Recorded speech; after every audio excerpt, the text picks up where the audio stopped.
What type of semi-passive business would you buy in Phoenix? I don't know if it's a question of location. I mean, it all depends on the business. Like, I mean, I don't know. I mean, what's the management like? Like, would I buy a McDonald's over a mobile home park? I mean, I don't know, man. It depends on the financials. It depends on the key managers I have. There's a lot of variables. So I don't know that I would say just this particular business. Obviously, I like businesses that have some sort of real estate component to them because I think it limits your downside. I like the RV park, the mobile park right now at the right price.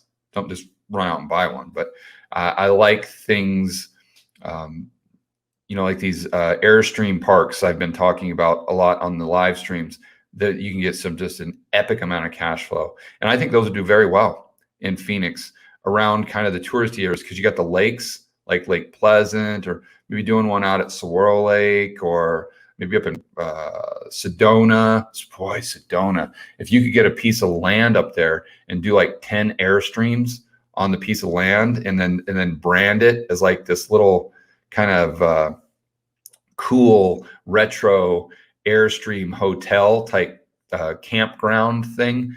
Oh man, I think as far as your ROI on that would be sick. And then see what I like about that is if it didn't work, then you just sell off the Airstreams and you get most of your money back, assuming the land didn't cost you much, or maybe you even lease the land with an option to buy.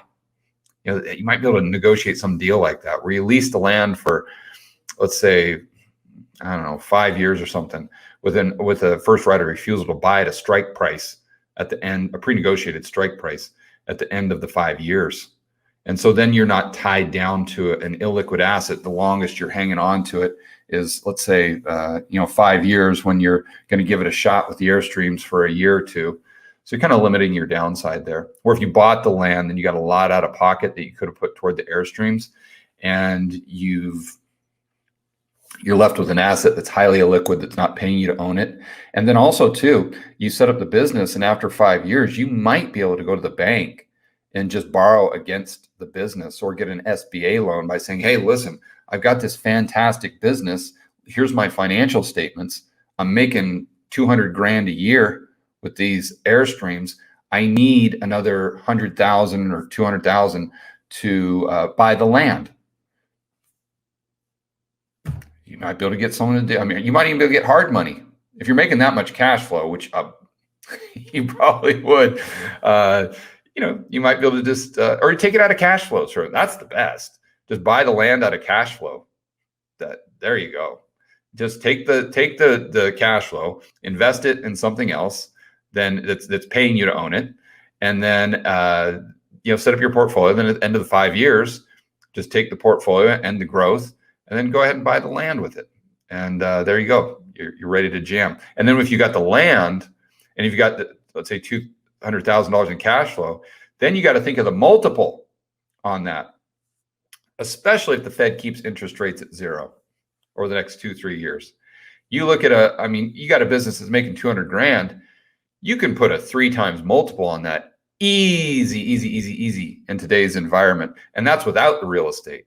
That's without factoring in the value of the assets on the balance sheet, which would be your Airstream. So you got a neat little, you got a neat little $1 million business right there that you can sell in 2 or 3 years, or just hang on to it. So anyway, another tangent, but but ideally what I would do is an online business. That's what I think is even better, because you're not tied down by geography. And, so there's so many online businesses that you can buy. So, another neat thing about a normal business is make sure that if you're a small business owner, that you're getting involved in the marketing process and the lead generation online. Because once you really start to sink your teeth into that and try to, I'm not saying micromanage it, but at least understand it really well. Because then you might be able to find an opportunity where you could buy an existing online business where maybe the marketing sucks, and they don't understand like an email list. They don't understand Facebook marketing. They don't understand Google. They don't understand Instagram, YouTube, and you do, because you've been executing in your own business. Then that's a huge opportunity for you. I've talked to tons of guys. And there's tons of guys like this in Puerto Rico. They'll go out there and because they're like digital marketing experts, and some of them aren't even experts. They're just really good at it. And they'll buy like a business for like 50 grand. Just a little website or something that's selling like organic dog food or something like that, all random stuff. And then, but it's got bad marketing, and they'll adjust this and adjust this, and the next thing you know, the business is bringing in 100 grand a year, and then they go ahead and flip it for 400 or something like that. And they're just doing that constantly. They've always got a portfolio of like 5 or 6, 7, 8 websites. They're always just tinkering around and just taking their expertise and trying to find businesses that lack what they bring to the table. And it's a very neat way to build passive quote unquote, as passive as income can be, and a neat way to build force equity, if you want to use a real estate term, and make really good money.